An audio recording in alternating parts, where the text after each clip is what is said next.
హారతి జ్ఞాన జ్యోతుల హారతి సాయి స్వరూపమా నీకు పూల హారతి సచ్చరితం నీకు జ్ఞాన జ్యోతుల హారతి జ్ఞాన హారతి జ్ఞాన జ్యోతుల హారతి సాయి స్వరూపమా నీకు పూల హారతి సచ్చరితం నీకు జ్ఞాన జ్యోతుల హారతి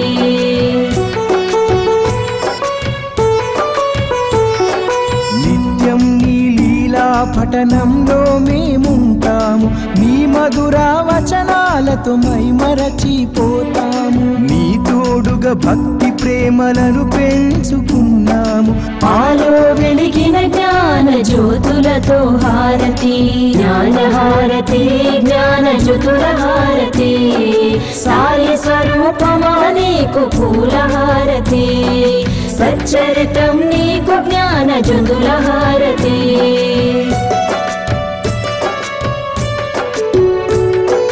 సాయి ఆత్మను నీలో నింపుకుంటివి తనివి తీర సాయిని దర్శింపజేస్తివి కష్టాలను దుఃఖాలను తరిమి కొడితివి దయగల తల్లి నీకు ప్రేమ హారతి జ్ఞాన హారతి జ్ఞాన జ్యోతుల హారతి సాయి స్వరూపమా నీకు పూల హారతి సచ్చరితం నీకు జ్ఞాన జ్యోతుల హారతి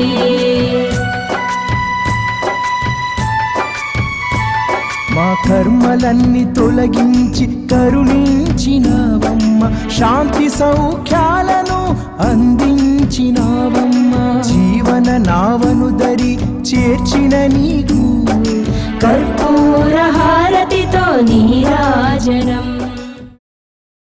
వచ్చే నెల మనందరికీ కూడా ఒక గొప్ప పర్వదినం. మనకు సాధారణంగా అనేక పర్వదినాలు వస్తూ ఉంటాయి.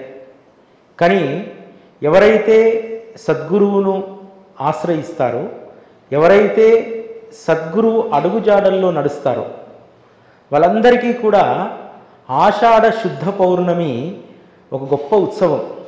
అయితే ఈ ఆషాఢ శుద్ధ పౌర్ణమి మనమందరం కూడా గురు పౌర్ణమిగా జరుపుకుంటాం. గురు పౌర్ణమి వ్యాసుడి యొక్క జన్మదినం రోజు గురు పౌర్ణమిని ఘనంగా జరుపుకుంటాం. కానీ అది కలియుగంలోకి వచ్చేసరికి దాని యొక్క రూపం అస్తిత్వం మారిపోయింది. ఎందుకనంటే ఎవరైతే గురువును అమితంగా ప్రేమిస్తారో, ఎవరికైతే గురువు పట్ల అచంచలమైనటువంటి విశ్వాసం ఉంటుందో వారికి మాత్రమే గురువు యొక్క విలువ తెలుస్తుంది. అందుకనే ఈరోజు ప్రపంచంలో గురు పౌర్ణమి అనగానే అందరికీ గుర్తొచ్చేటువంటి పేరు, ఏ గుడికి వెళ్తాం మనం గురు పౌర్ణమి రోజు?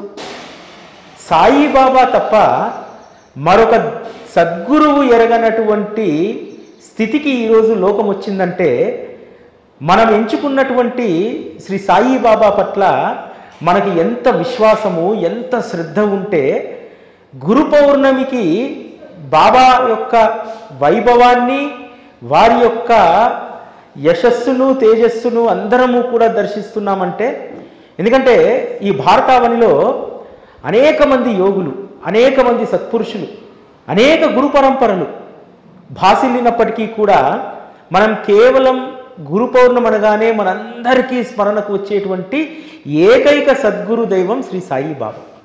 ఎందుకు? దత్త పరంపర ఉంది, ఆదిశంకరాచార్యుల నుండి అనేక మంది యతీశ్వరులు, అనేక మంది యుగ పురుషులు ఈ భారతావనిపై నడయాడినా సరే ఎందుకు గురు పౌర్ణమి అనగానే ఒక్క బాబా మాత్రమే గుర్తుకొస్తారు? మనకు తెలియకుండానే మనం ఆయన పైన పెంచుకున్నటువంటి విశ్వాసము, ఆయన పట్ల మనకున్నటువంటి ప్రేమ, భక్తి ఇందుకు నిదర్శనం. అంతేకాదు ఏ గురు పరంపరలో లేని విధంగా ఈరోజు బాబాను ఆశ్రయించినటువంటి మనందరము కూడా ఆయన పట్ల ఉన్నటువంటి భక్తి శ్రద్ధలకు ఇదొక నిదర్శనం అన్నమాట. గురు పౌర్ణమి రోజు మనం కేవలం మన స్మరణకు ఒక్క సద్గురువు సాయిబాబా మాత్రమే రావడం. ఎందుకని? మన జీవితాలకు ఆయన చేస్తున్నటువంటి మేలును మనం ఎప్పుడూ గుర్తుపెట్టుకుంటాం కాబట్టి, ఎప్పుడూ మనము కృతజ్ఞతతో ఉంటాం కాబట్టి. బాబాకు కూడా మనం అంటే చాలా ఇష్టం. అందుకోసమనే గురు పౌర్ణమి రోజు మనందరము కూడా ఆయన పాదాల చెంతకు చేరేటువంటి ఒక గొప్ప యోగాన్ని ఆయన ఇస్తున్నారు. సద్గురువు వద్దకు చేరడం అనేటువంటిది మనం ప్రయత్నంగా చేస్తే వచ్చేటువంటిది కాదు. మనము అప్రయత్నంగా ఉన్నప్పటికీ కూడా ఆయన మనకు లేనటువంటి యోగాన్ని అనుగ్రహించి మనల్ని ఆయన చరణాల చెంతకు లాక్కుంటారు. ఎవరైతే ఆయన చెప్పినట్టు జీవిస్తారో, మీరు ఏ గురువునైనా ఎంచుకోండి, గురువు చెప్పినట్టు జీవిస్తే జీవితము ఎంత అద్భుతంగా ఉంటుందంటే, ఒక భక్తుడు ఒకసారి బాబా దగ్గరికి వస్తారు. వచ్చి, బాబా నా జీవితంలో నాకు ఏ యోగం ఉందో నాకు తెలియట్లేదు, నేను బ్రతకడానికి కావలసినటువంటి ఒక మంచి యోగాన్ని ఇవ్వండి అని అంటారు. అప్పుడు బాబా, నీకు ప్రతిరోజు ₹1 సంపాదించేటువంటి యోగం ఉంది, ఆ యోగం నిన్ను స్థిరంగా శాంతిగా తృప్తిగా ఉంచుతుంది అంటాడు. యువకుడు కష్టపడతాడు, రోజుకు ₹1 వస్తుంది, ఎంతో తృప్తిగా జీవిస్తూ ఉంటాడు. అతని యొక్క నియమబద్ధమైనటువంటి జీవితము, అతను తృప్తి ఆనందంతో ఉండడం చూసి స్నేహితుడు ఒకడు వచ్చి ఏం చేస్తాడంటే, నాకు ఒక చెల్లె ఉంది, మా చెల్లెని వివాహం చేసుకో అని అడుగుతాడు. సరే అని చెప్పి వివాహం చేసుకుంటాడు. వివాహమైనటువంటి 2వ నెల తన ఆదాయము ₹11 పెరుగుతుంది. పోయి బాబాని అడుగుతాడు, బాబా నాకు ₹1 సంపాదించే యోగం ఉందన్నావు, ఇప్పుడు ₹11 వచ్చాయి అని అంటే, నువ్వు తృప్తిగా బ్రతుకుతున్నావు చూసావా, ఆ తృప్తిగా బ్రతుకుతున్నటువంటి దానికి భగవంతుడు నీ భార్య రూపంలో మరొక ఐశ్వర్యాన్ని నీకు జోడించాడు, ఆ నీ భార్య భాగ్యం అదంతా అంటాడు. సంతోషంగా ఆ ₹11తో తృప్తిగా గడుపుతూ ఉంటాడు. కొన్నాళ్ళ తర్వాత కొడుకు పుడతాడు. కొడుకు పుట్టిన తర్వాత ₹32 సంపాదన పెరుగుతుంది.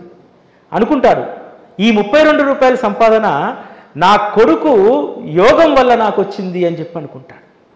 దీని అర్థం ఏమిటంటే, ఎవరమైతే మనం సద్గురువు చెప్పినట్టు ఆయన ఉంచినటువంటి స్థితిలో తృప్తిగా ఉంటే నీకు యోగాన్ని యాడ్ చేస్తూ ఉంటాడు.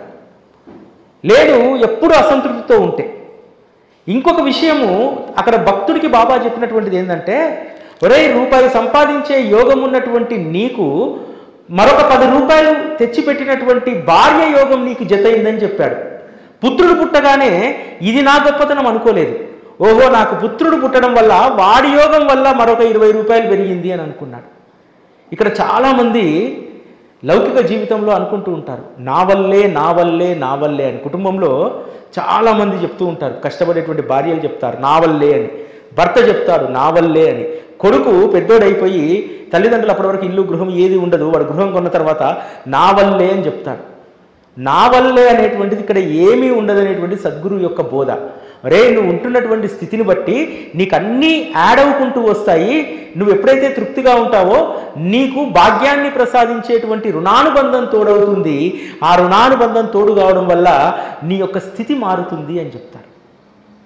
సద్గురువును ఆశ్రయించడం వల్ల కేవలం మనము ఆధ్యాత్మికంగా లేకపోతే పారమార్థికంగా ఈ రెండింటిలో కూడా మనము ఒక ఉన్నతమైనటువంటి స్థితికి వెళ్తాం.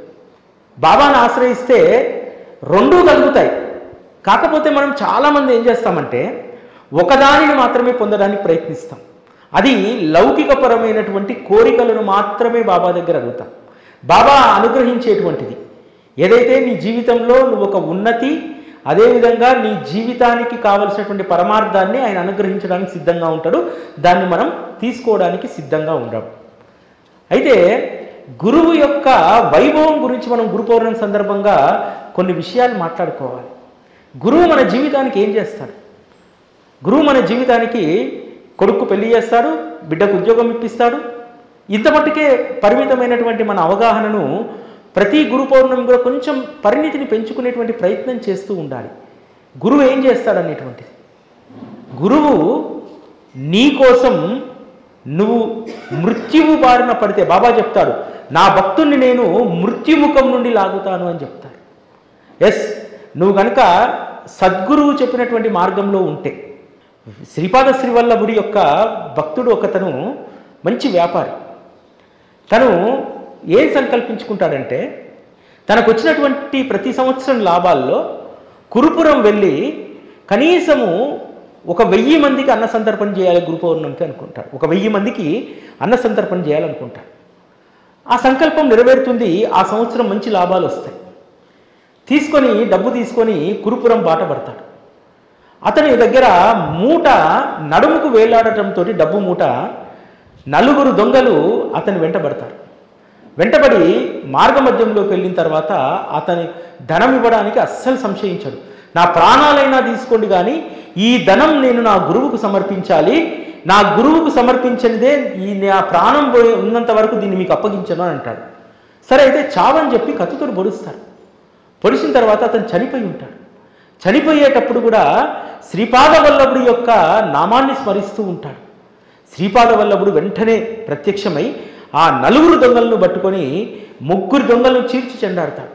4వ వాడు శ్రీపాద వల్లభుడి యొక్క పాదాలు పట్టుకొని, అయ్యా వీళ్ళు దొంగలని నాకు తెలియదు, దారింట తోడు రమ్మంటే వచ్చాను, ధనం చూసిన తర్వాత నాకు ఆశ కలిగింది, నాకు ఎంతో కొంత ఇస్తారని, అందుకని వారితో జతయ్యాను, నన్ను క్షమించండి అంటారు.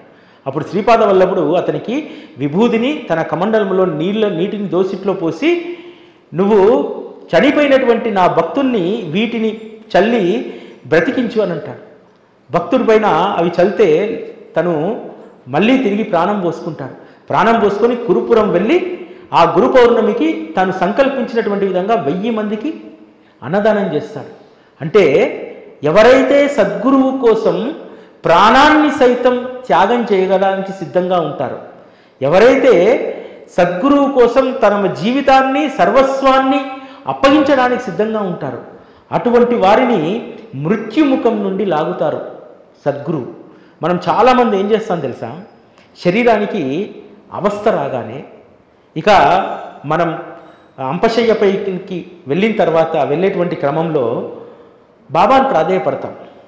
బాబా ఎట్లయినా సరే నా ప్రాణాన్ని కాపాడు అని అడుగుతాం. అసలు నా ప్రాణాన్ని కాపాడు అనేటువంటి మాట అడిగే అర్హత మనకు ఉందా లేదా అందరం ఆలోచించుకోవాలి. మనం చాలా దీనావస్థితికి వెళ్ళినప్పుడు బాబాను నా ప్రాణం కాపాడు అని చెప్పి అడిగే అర్హత ఉందా లేదా చాలామందికి ఉండదు. ఎందుకు తెలుసా? ఎందుకు ఉండదంటే నువ్వేం చేసావు నీ సద్గురువు కోసం?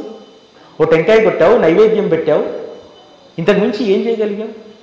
కనీసం ఆయన చెప్పినట్టు తృప్తిగా బ్రతకగలిగావా? కనీసం ఆయన చెప్పినట్టు పక్క వాళ్ళని ప్రేమించగలిగావా?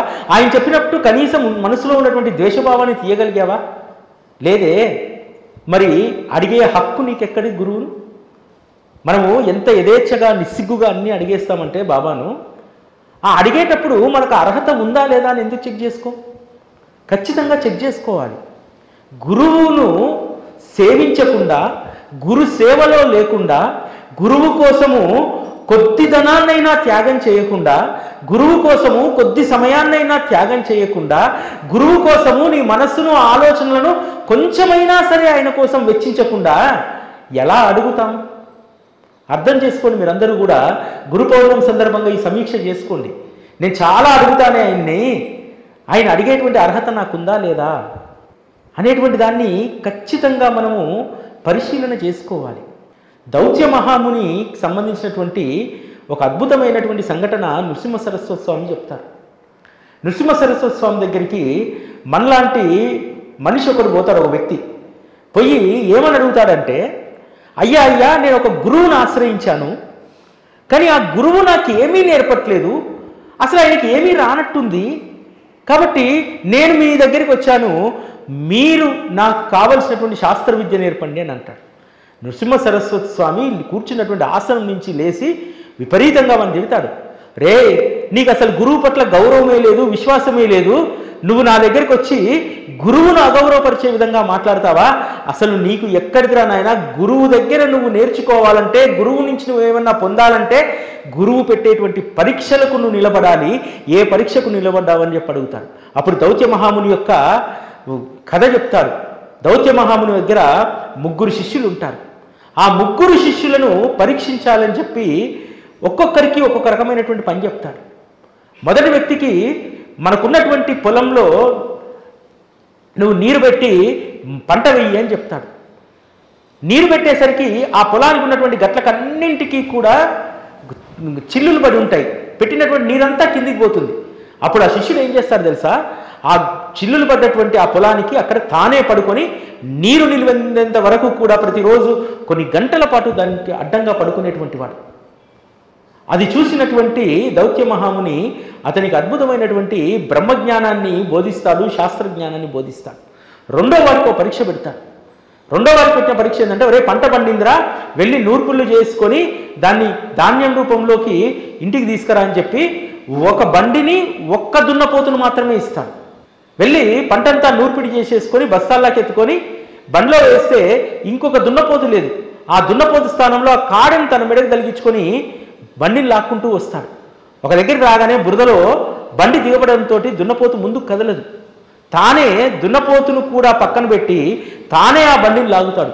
అప్పుడు గురువు ప్రత్యక్షమై అతని యొక్క భక్తికి విశ్వాసానికి మెచ్చి, కమిట్మెంట్కి మెచ్చి అతనికి కూడా శాస్త్ర విద్యకు సంబంధించిన రహస్యాలను బోధిస్తాడు.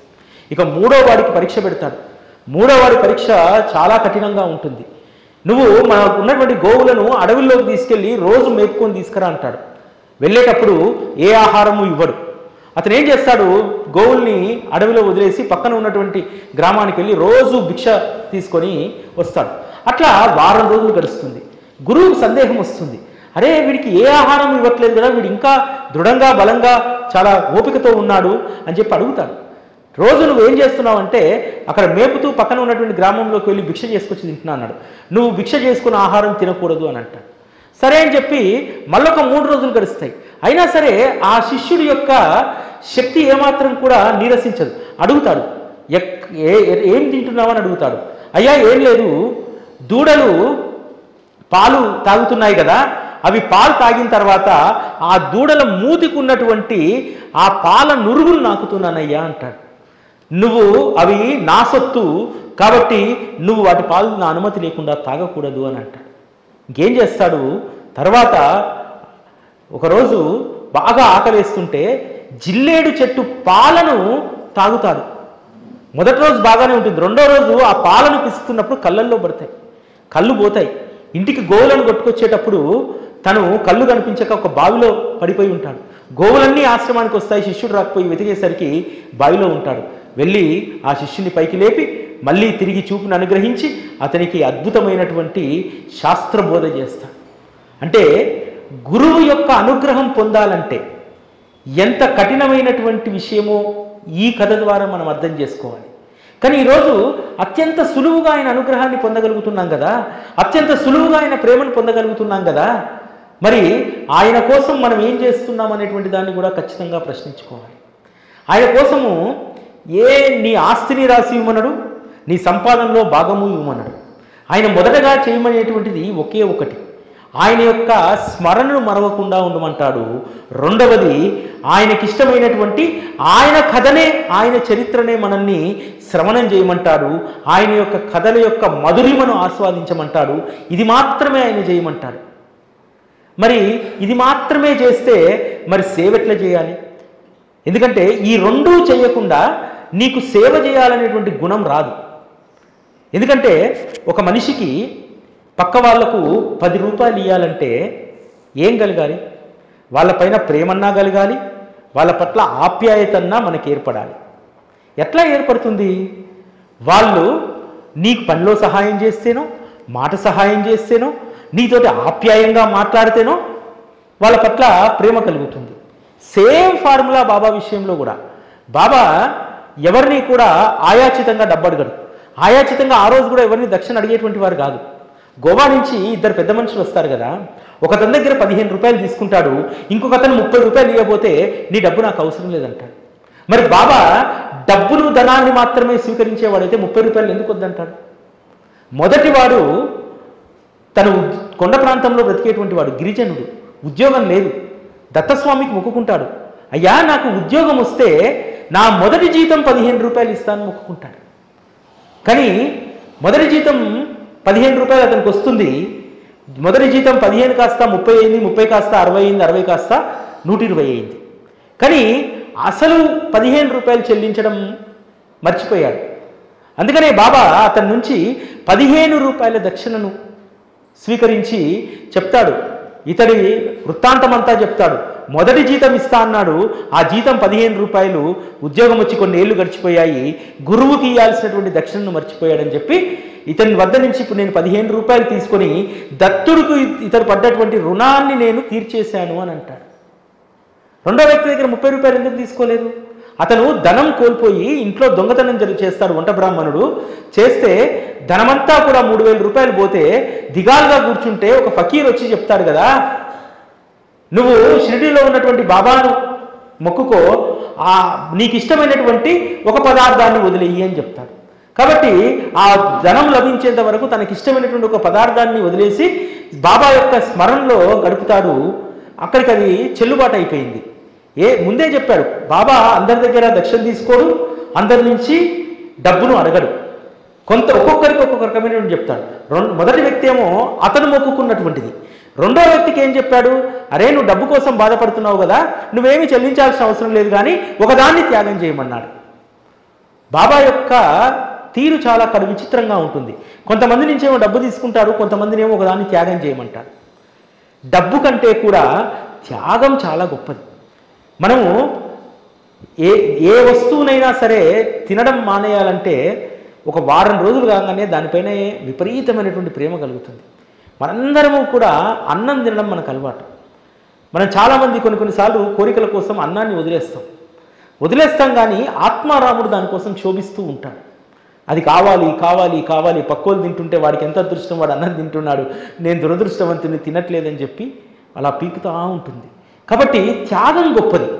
అతను ఇచ్చినటువంటి 30 చూపినటువంటి 30 రూపాయల కంటే కూడా ఆయన చేసినటువంటి త్యాగం చాలా గొప్పది. ఆ డబ్బు దొరికే వరకు ఒకదాన్ని వదిలేయమని చెప్పాడు బాబా, ఒక వస్తువును, తినే వస్తువును వదిలేశాడు. ఆ త్యాగంతో సద్గురువు సంతృప్తి చెందాడు. అంతా డబ్బుతోనే ఉండదు మనం చేసేటువంటి త్యాగం. చాలామందికి డబ్బు ఇచ్చేటువంటి అవకాశము, అటువంటి వెసులుబాటు ఉంటుంది. అలా లేనటువంటి వారు చాలామంది సేవా మార్గాన సేవ చేస్తూ ఉంటారు. ఆ సేవ కూడా మనం బాబాకు సమర్పించేటువంటి దక్షిణ లాంటిది. ఈ విధంగా సద్గురువును మనం అర్థం చేసుకోవడం, సద్గురువు యొక్క తత్వాన్ని ఆకలింపు చేసుకున్నప్పుడే మనకు ఆయన యొక్క ప్రేమ స్వరూపం మనకు అర్థమవుతుంది. బాబా దగ్గరికి అనేక మంది వచ్చేటువంటి వారు, ఎవరు ఏ లక్ష్యంతో వచ్చినా వారికి దేన్ని చెప్పాలో, దేన్ని బోధించాలో దాన్నే బోధించేవారు.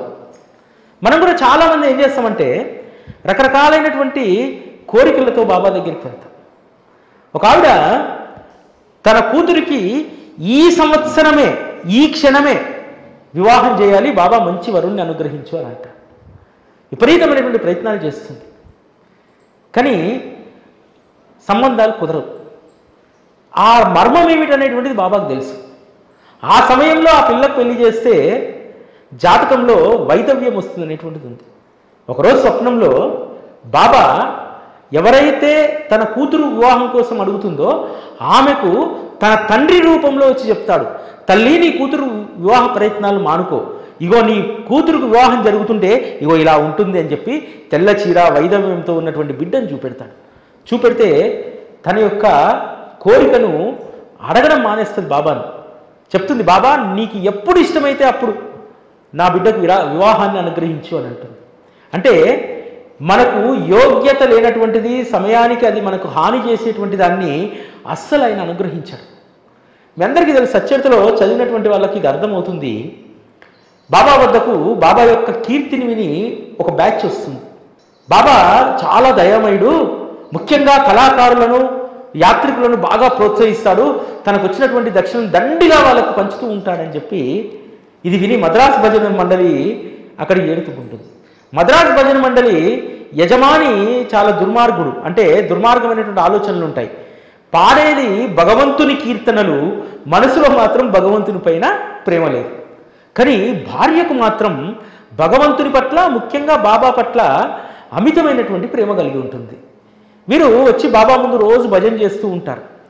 ఆ భార్యనేమో బాబా యొక్క రూపాన్ని చూసి తన్మయత్వాన్ని చెందుతుంటుంది. ఈ భజన చేసే మిగతా భజన మండలి యజమాని, మిగతా బృందం అంతా ఈరోజు ఎంత ఇస్తాడు బాబా, ఈరోజు ఎంత, తాళంలో అదే, తప్పెట్లలో అదే, ఈరోజు ఎంత ఇస్తాడు, ఎంత డబ్బు వస్తుంది. ఒకసారి వాళ్ళ భార్యకు బాబా శ్రీరాముడి రూపంలో దర్శనమిస్తాడు. వచ్చి భర్త చెప్తుంది, అయ్యా ఈరోజు భజన చేస్తున్నప్పుడు చూశావా బాబా రాముడి రూపంలో దర్శనమిచ్చాడంటే, ఊకవే పిచ్చిదానా, నేను నీ పక్కనే కూర్చొని ఉన్నాను కదా, నీకు రాముడిలా కనబడితే నాకు రాముడిలా కనబడాలి కదా అంటాడు. లేదయ్యా ఇచ్చాడంటే ఊరుకో నువ్వేదో భ్రమలలో ఉన్నావు అంటాడు. కానీ బాబా ఎందుకు ఆమెకు రాముడి రూపంలో దర్శనమిచ్చాడు? ఎందుకంటే ఆమె బాబా పట్ల చూపెడుతున్నటువంటి కరుణ, అదేవిధంగా బాబా పట్ల చూపెడుతున్నటువంటి ఆమె ప్రేమ, విశ్వాసం, వీటన్నింటిని కూడా బాబా మెచ్చాడు. ఆమె కొన్ని సంవత్సరాల నుంచి రాముని పట్ల గాఢమైనటువంటి భక్తి కలిగినటువంటిది. రాముడి యొక్క గుణగణాలను నిత్యం కీర్తించుకుంటూ రామస్మరణలో ఉండేటువంటిది.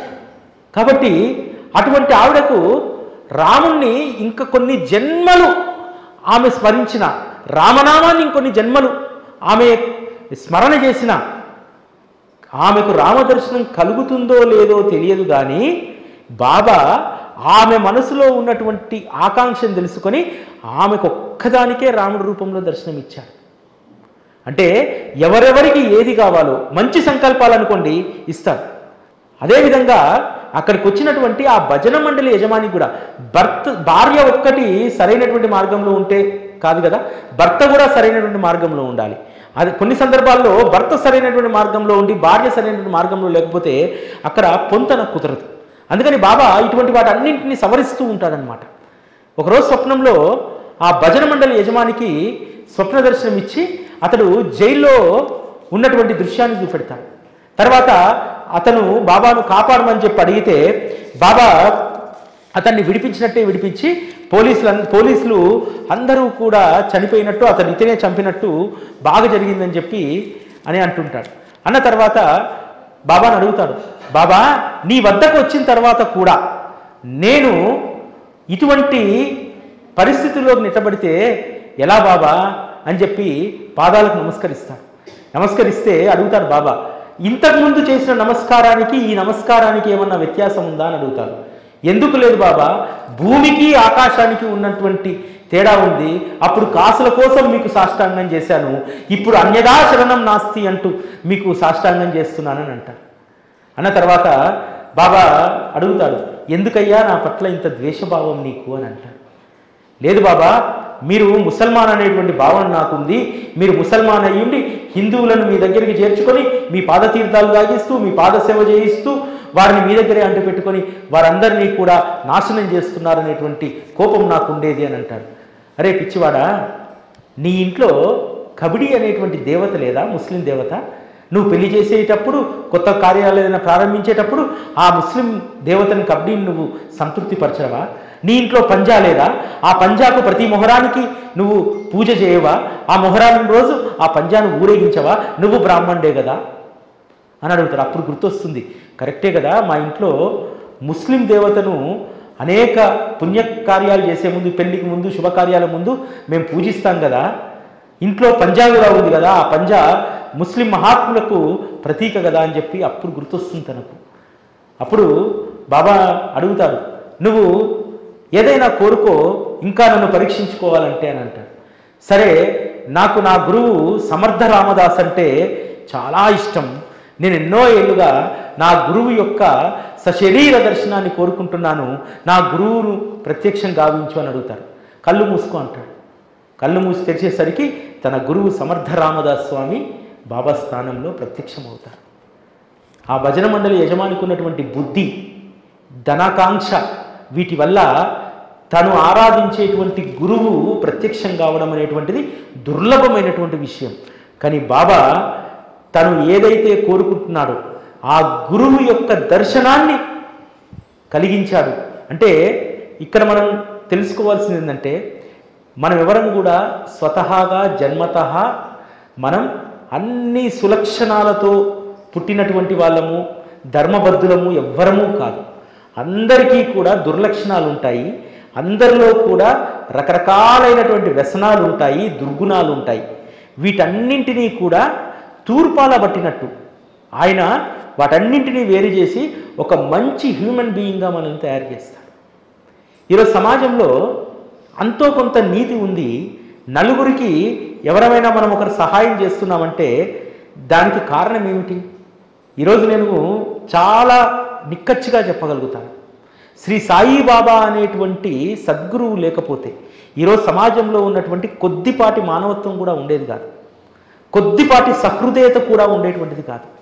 ఎందుకనంటే బాబా మనకు నేర్పించేటువంటిది ప్రాథమికమైనటువంటి విషయం ఏమిటంటే, ఎవడైనా పక్కవాడు కనీసం తిండి లేకుండా ఉంటే, వాడు ఏదైనా అవసరం కోసం అడుగుతూ ఉంటే నీకు చేతనైనటువంటి సహాయం చేయనేటువంటి దాన్ని ఈరోజు చాలామంది మనం ఆ మార్గంలో ఉన్నాం.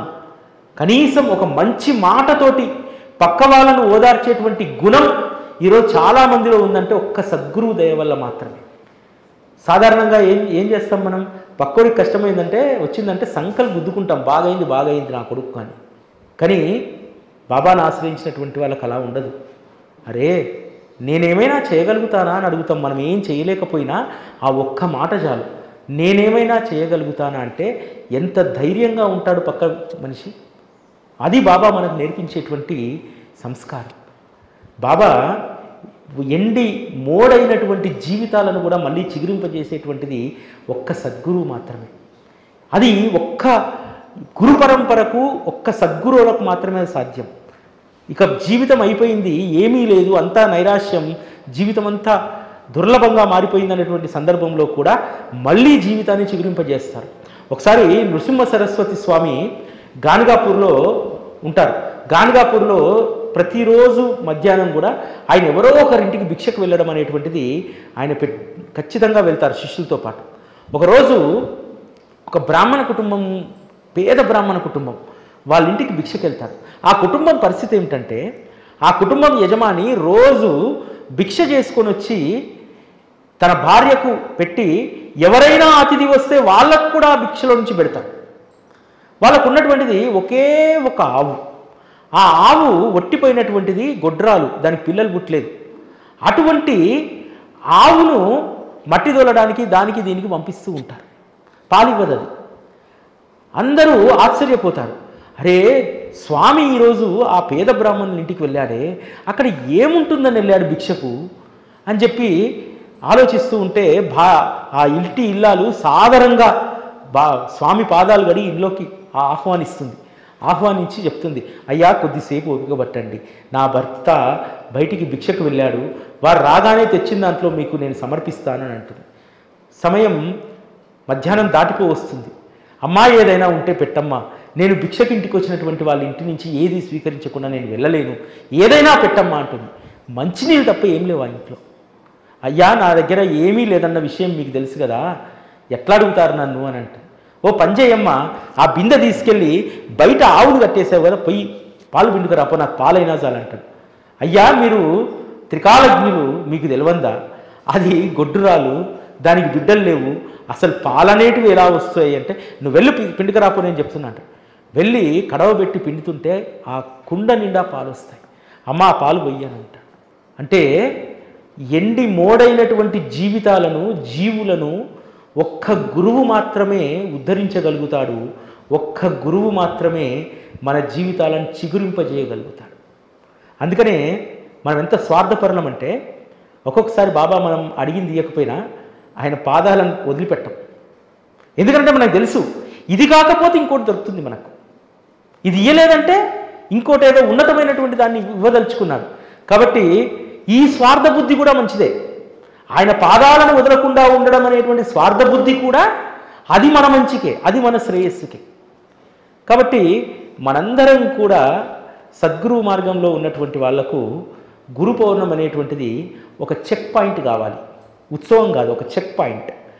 గురు పౌర్ణమి రోజు ఆలోచించుకోవాలి, ఈ సంవత్సరంలో నేను ఏమి చెయ్యగలిగాను ఆయనకు. నిజంగా గుడికి రావడం, దండం పెట్టుకోవడం, ఆయనకు ప్రసాదం సమర్పించడం, టెంకాయ సమర్పించడం, ఇదేనా నా గురుభక్తికి అనేది ఖచ్చితంగా సమీక్షించుకోవాలి. నేనేమైనా ఆయన చెప్పినట్టు చేయగలిగానా, ఇంకేదైనా సేవ చేయగలిగానా, ఇతరులను ప్రేమించగలిగానా, కనీసం ఇంట్లో ఉన్నటువంటి వాళ్ళతోటైనా ఒక సహృదయపూర్వకమైనటువంటి బంధాన్ని కొనసాగిస్తున్నానా, వీటన్నిటినీ కూడా ఆలోచించుకోవాలి. వీటన్నిటినీ ఖచ్చితంగా సమీక్షించుకోవాలి గురు పౌర్ణమి సందర్భంగా. మీకు ఎంతమందికి పరీక్షించుకోండి, మీలో ఎంతమందికి అహంకారం లేదు, మీరు ఎంతమందిని మీరు పరీక్షించదలుచుకున్నారు. అందుకు ఒక ఉపాయం ఉంది. గురు పౌర్ణమి సందర్భంగా గురు సేవ కోసము మనం ఒక దాన్ని చేస్తే మనమేంటో తెలుస్తుంది, మన పక్క వాళ్ళు ఏంటో తెలుస్తుంది. ఏంటో చెప్పను, అది చేయగలిగినటువంటి వాళ్ళందరూ చేయండి దాన్ని. మీరేంటో మీకు తెలుస్తుంది, పక్క వాళ్ళు ఏంటో మీకు తెలుస్తుంది. నీతోటి ప్రేమగా మాట్లాడినటువంటి ఆవిడ నువ్వు ఆవిడ దగ్గరికి పోయినప్పుడు ఈ సందర్భంగా మొహం ఎలా పెట్టుకుంటుందో కూడా తెలుస్తుంది. గురు పౌర్ణమికి ఇక్కడ అన్నదానానికి మీరందరూ కూడా భిక్ష చేయండి అమ్మా. భిక్ష అంటే మళ్ళీ బియ్యము పప్పు ఇవి చేయొద్దు, దక్షిణ భిక్ష చేయండి. బియ్యం అంటే ఇంట్లో ఉంటాయి కాబట్టి ఒక గ్లాస్ బియ్యం తెచ్చి మీ భిక్ష జోల్లో వేస్తారు, దాంట్లో ఎవ్వరు సంశయించారు. రూపాయి ఇవ్వాలంటే చాలా కష్టం. కాబట్టి గురు పౌర్ణమికి ఒక్క వారం రోజులు భిక్ష చేయండి, ఇంటి చుట్టుపక్కల అక్కడిక్కడ. అది రూపాయ, 2 రూపాయలు, 5 రూపాయల తర్వాత విషయం.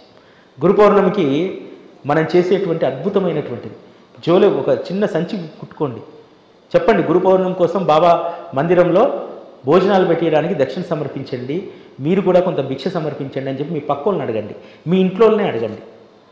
ఎవరేంటి అనేటువంటి తేలిపోద్ది అనమాట. నేను చాలా సందర్భాల్లో దీన్ని చేశాను. ఎవరు ఏమిటి, నిజంగా మేము బాబా భక్తులు అనేటువంటి వాళ్ళు ఏమీ ఆలోచించకుండా 10 రూపాయలు ఇస్తారా? మొదట అడిగేటువంటి ప్రశ్న, ఎక్కడండి ఈ గుడి? పలానా చోట. ఎందుకు? మన పక్కనే ఉందిగా గుడి, అక్కడ ఇవ్వచ్చుగా. మనం ఇచ్చే 10 రూపాయలతో భోజనం అయిపోద్దా? నేను ఇచ్చే 500 రూపాయలతో అయిపోద్దా? నిజంగా ఇవి అక్కడికి చేరుతాయా? మీ ఇంటికే వాడుకుంటారా? ఇన్ని వస్తాయన్నమాట. కాబట్టి మిమ్మల్ని మీరు పరీక్షించుకోవాలంటే మీకు అహంకారం ఉందా, సిగ్గుపడతారా? సద్గురు కోసం సిగ్గుపడాల్సిన అవసరం లేదు. సద్గురువు కోసం మనం, ఆయన సేవ కోసం మనం చేసేటువంటి దాంట్లో అవమానపడాల్సిన అవసరం లేదు. చేసి చూడండి, ఈసారి భిక్ష చేసి చూడండి, మజా వస్తుంది. మీరు చాలామంది జీవితంలో మజా రావాలనుకుంటారు కదా, మజా వస్తుంది. మీ స్నేహితురాలు ఎట్లా రియాక్ట్ అవుతుంది, మీ పక్కింటి వాళ్ళు ఎట్లా రియాక్ట్ అవుతారు, ఇంట్లో వాళ్ళు ఎట్లా రియాక్ట్ అవుతారు, ఇవన్నీ తెలుసు. మీరు రూపాయి తెచ్చినా చాలమ్మా, రూపాయి తెచ్చినా చాలు. ఇవి జస్ట్ మీ చెక్ పాయింట్ కోసం, మిమ్మల్ని మీరు చెక్ చేసుకోవడానికి, పక్కన వాళ్ళని చెక్ చేయడానికి. చాలా మజా వస్తుంది. ఏది కూడా మనసు మీదకి తీసుకోవద్దు, అన్నీ లైట్గా వదిలేసేయాలి. ఎవరైనా ఏదైనా అనుకోండి, అమ్మయ్యా ఇన్ని రోజులు నాకు భ్రమ ఉండే, మేము మంచామని భగవద్భక్తులు అని చెప్పి ఉండేది, అమ్మయ్యా ఈతోటి నాకు క్లారిటీ వచ్చింది, ఆమెకు భక్తి కాదు ఉన్నది ప్రదర్శన, తేలిపోతాయి ఇవన్నీ. కాబట్టి ఈ పని చేయండి. ఈ గురు పౌర్ణమికి, ఒక గురు పౌర్ణమికి ఒక వారం రోజుల ముందో 10 రోజుల ముందో ఒక 5 రోజులు భిక్ష చేయండి అమ్మా. రోజుకు ఒక 5 మంది దగ్గర చేయించాలి. చేస్తే ఏంటనేటువంటి తేలిపోతుంది. శ్రీ సచ్చిదానంద సద్గురు సాయినాథ్ మహారాజ్ కీ జై. మిట్ట మధ్యాహ్న సమయాన ఇంటికెవరు వచ్చిన గాని అతిథి దేవో భవ అని అన్నము పెట్టగానే మన మనసున అన్నదాన ప్రభువని సాయి ఆరోగ్యమునిచ్చు సాయి. అప్పుడే పరమాత్ముడు ప్రశాంతపరచు ఆత్మను. ఓ సద్గురు సాయి నా సర్వము నీవేలే. ఓ సద్గురు సాయి నా సర్వము నీవేలే.